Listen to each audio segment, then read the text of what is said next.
मित्रांनो नमस्कार, मी करण आपलं सगळ्यांचं माझ्या चॅनलवर स्वागत आहे। मित्रांनो तुम्हा सर्वांना भस्मासुराची कथा माहिती असेल। एक असा राक्षस ज्याने महादेवाला घोर तपस्या करून प्रसन्न केलं होतं। महादेव प्रकट झाल्यावर तो वरदान मागतो की हे महादेव मला अमृतत्व देऊन टाक, मला अमर कर। महादेव त्याला म्हणतात की हे शक्य नाहीये, अमृतत्व तुला कुठलाही देव देऊ शकत नाहीये, काहीतरी दुसरं मागून पहा।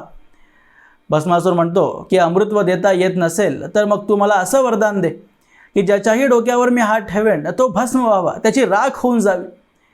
महादेव राहिले भोळे, त्याने भस्मासुराला वरदान देऊन टाकलं। आता भस्मासुर आहे तर शेवटी असुरच, त्याची प्रवृत्ती बदलणार नव्हतीच।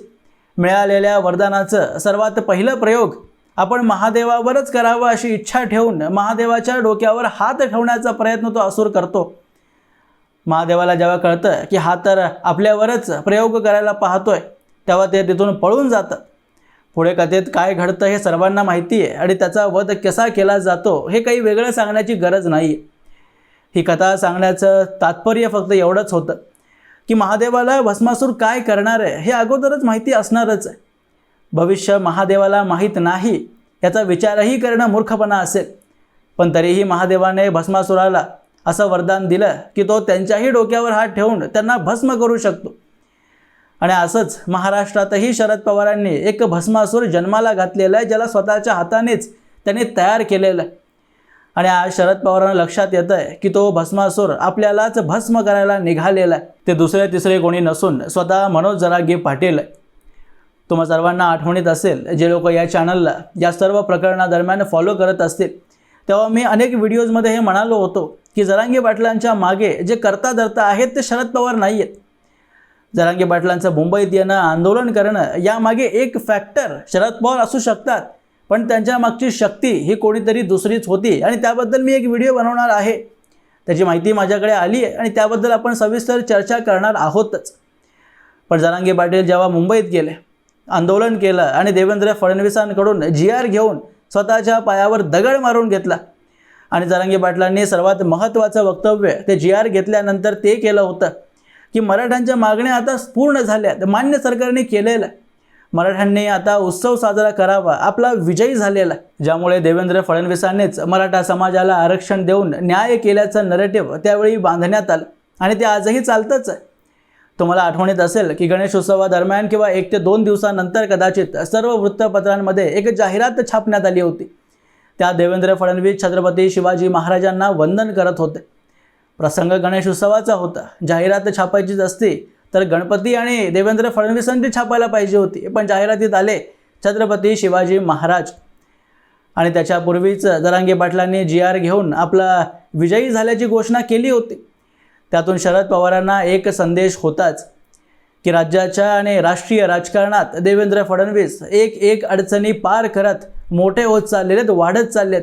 त्यांना थांबवणं आता शरद पवारांसाठीही अशक्य झालेलं आहे। याउलट जेव्हा सुप्रिया सुळे आझाद मैदानावर जरांगे पाटलांची भेट घ्यायला गेल्या तेव्हा त्यांची गाडी मराठा समाजातल्या लोकांकडून घेरण्यात आली होती। त्यांच्यासमोर शरद पवारांच्या विरोधात घोषणाबाजी झाली। शरद पवारांना तेव्हाच लक्षात आलं की आपण वाढवलेला भस्मासुर आज आपल्या विरोधातच चाललेला आहे। कारण ज्या समाजाला आजपर्यंत आपण त्यांचे कैवारी आहोत म्हणून नरेटिव्ह शरद पवारांनी चालवलेलं होतं ते ध्वस्त होताना त्यांना दिसत होतं। आणि यावरूनही महत्त्वाची गोष्ट म्हणजे ज्या भस्मासुराला आपण तयार केलं तो आता आपल्या ताब्यात नाही आहे हे सुद्धा त्यांना कळतं आहे। कारण जरांगे पाटलांना बनवण्यात, त्यांना मोठं करण्यात शरद पवारांचं मोठं योगदान आहे। शरद पवारांनी हे नियोजन बनवलेलं होतं लोकसभेच्या निवडणुकी अगोदर की जरांगे पाटलांना हाती घेऊन त्यांना वाढवून आपण ब्राह्मण मुख्यमंत्री म्हणजे देवेंद्र फडणवीसांचं राजकारण आपण देशोधडीला लावू शकतो।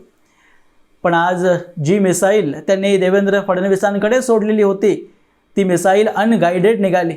ज्या मिसाईलवर आज शरद पवारांचाही ताबा राहिलेला नाही आणि त्या मिसाईलने त्यांच्याकडेच रोख वळवलेला आहे। विधानसभेच्या निवडणुकीत जरांगे पाटलांमुळे शरद पवारांची इतकी नाचक्की झाली आहे की आजपर्यंतचा सर्वात जास्त लाजिरवाणा पराभव त्यांना सहन करावा लागलाय। आणि कदाचित त्याच रागाच्या भरात शरद पवारांनी जरांगे पाटलांविषयी एक महत्त्वाचं वक्तव्य केलेलं। पत्रकारांनी पवारांना विचारलं की मुंबईत जे आंदोलन जरांगे पाटलांनी केलं होतं त्यावेळी अशी अफवा उडाली होती की तुम्ही त्या आंदोलनाला छुपा पाठिंबा दिलेला होता, यावर तुमची प्रतिक्रिया काय? आता शरद पवारांसारख्या ज्येष्ठ नेत्याला यावर काही उत्तर देण्याची गरजच नव्हती किंवा नाही अशा एका शब्दातही ते उत्तर देऊ शकले असते.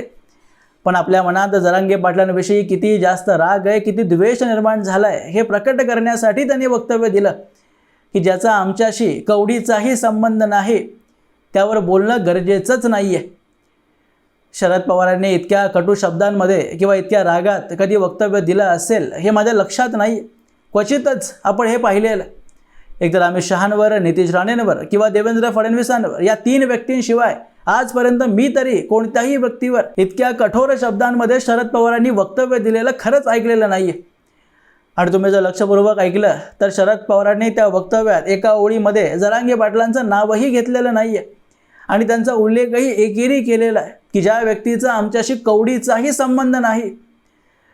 इतका अपमान जरांगे पाटलांचा मला आठवत नाही कधी झाला असेल. या एका वक्तव्यावरूनच कळतंय की शरद पवारांच्या मनात जरांगे पाटलांसाठी खूप जास्त राग वाढलेला. त्यामागचं कारणही इतकंच महत्त्वाचं, कारण लोकसभेच्या निवडणुकीत जे यश शरद पवारांना मिळालं त्या विजयी रथाला विधानसभेच्या निवडणुकीत जरांगे पाटलांनीच पालथं घातलेलं होतं. कारण लोकसभेच्या निवडणुकीपूर्वी शरद पवारांना असा अंदाजा होता की जरांगे पाटलांना जर आपण पाठिंबा दिलं तर मराठे BJP सोबत नाराज होतील आणि सगळे एकवटून आपल्याला मतं येतीलच. पण विधानसभेच्या निवडणुकीचे परिणाम आल्यानंतर शरद पवार आणि आघाडीने जागा जास्त जिंकल्या असतील, पण वोट शेअरमध्ये जर आपण पाहिलं तर त्यात स्पष्टपणे कळतंय की फक्त 0.2% फेरबदल झालेली होती. म्हणजे ज्या मराठ्यांना BJPला मतदान करायचं होतं किंवा जे मतदान करतात त्यांची मतं गेलेलीच होती. शरद पवारांना तेव्हाच कळालं की आता OBCची मतं आपल्याकडे आली नाही आहेत किंवा मराठ्यांचीही मतं आपल्याकडे आलेली नाही आहेत, पण जी मतं आपल्याकडे येत आहेत ती दूर होऊ शकतात किंवा OBCचं एकवटीकरण होऊन विधानसभेच्या निवडणुकीत आपल्याला मोठ्या पराभवाला सामोरं जायला लागू शकतं. त्यामुळे जरांगे पाटलांपासून हळूहळू त्यांनी लांब जायला सुरुवात केली होती. मला माहिती नाही किती लोकांना या आठवणीत असेल, पण विधानसभेच्या निवडणुकीदरम्यान अजून AB फॉर्म भरायचे होते त्या अगोदर शरद पवारांना एका पत्रकाराने प्रश्न विचारला होता की जरांगे पाटलांना तुमच्या गटाद्वारे तुम्ही अधिकृत उमेदवारी देणार आहात का. तेव्हा शरद पवारांनी दिलेलं वक्तव्य फार विशेष होतं. ते म्हणाले होते की इतके वाईट दिवस आमच्यावर आलेत का. जरांगे पाटलांना उमेदवारी देणार का नाही यावर उत्तर नाही दिलं, तर सरळ सरळ जरांगे पाटलांची अवकात त्यांना दाखवून दिलेली होती की इतके वाईट दिवस आमच्यावर आलेत की त्यांना तिकीट द्यायचं. म्हणजे शरद पवारांना तेव्हाच लक्षात आलेलं होतं की जरांगे पाटलांना जर आपण आता लांब केलं नाही तर त्यांच्यामुळे OBC मतांचं एकवटीकरण BJPकडे होऊ शकतं आणि त्यांची भीती विधानसभेत खरी ठरली. OBCचं एकवटीकरण झालं. जी मराठा मतं BJPला जायची होती ती तर गेलीच, पण जेवढी काही OBC मतं काँग्रेसला जात असतील किंवा शरद पवारांकडे येत असतील ती सर्व BJPकडे वळाली आणि वरून हिंदुत्वाची विचारधारा तर होतीच. त्यामुळे शरद पवार समेत संपूर्ण आघाडीचा सुपडा साफ झाला आणि देवेंद्र फडणवीस महाराष्ट्राचे अधिकृतरित्या तिसऱ्यांदा मुख्यमंत्री झाले. आणि तेव्हापासूनच जरांगे पाटलांविषयी शरद पवारांच्या मनात अत्यंत राग भरलेला. शरद पवारांना कळतंय की जेव्हा जेव्हा जरांगे पाटील आंदोलन करायला उभं राहतील तितकाच जास्त फायदा देवेंद्र फडणवीसांना होतोय. आणि हे मुंबईत जाण्याच्या अगोदरही शरद पवारांनी जरांगे पाटलांना सांगितलं असणारच की मुंबईत जाऊन देवेंद्र फडणवीसांच्या जाळ्यात अडकू नका, तुम्हाला फसवण्याचा प्रयत्न होतोय. पण त्यांच्याद्वारे भस्मासूर तयार झालाय आणि आपली ताकद टिकवण्यासाठी वारंवार त्याला आंदोलन करणं भाग आहे. जरांगे पाटलांनी आंदोलन केलं नाही. प्रत्येक महिन्याला देवेंद्र फडणवीसांना 2-3 शिव्या घातल्या नाहीत तर मग आपण जिवंत आहोत किंवा समाजामध्ये आपली ताकद अजूनही कायम आहे हे त्यांनी सांगायचं कसं. त्यामुळे मुंबईत जाणं त्यांना भागच होतं. जरांगे पाटलांना वाटत असेल की आपण देवेंद्र फडणवीसांच्या डोक्यावर हात ठेवतोय आणि त्यांची राख होते, पण मुळात ते हात शरद पवारांच्या डोक्यावर ठेवत होते आणि त्यांच्या राजकारणाला भस्म करत होते.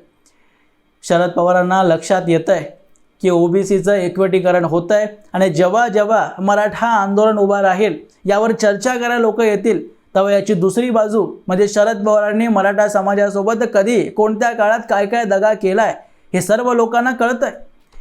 कारण जेव्हा मीडिया किंवा मराठी माध्यम शरद पवारांची बाजू घेत असतील तेव्हा आमच्यासारखी लोक आहेत जे यूट्यूबवर किंवा मराठी पत्रकारितेत काम करतात, जे शरद पवारांची खरी बाजू दाखवत आहे. आणि त्यामागचं कारण जरांगे पाटलांचं आंदोलन आहे.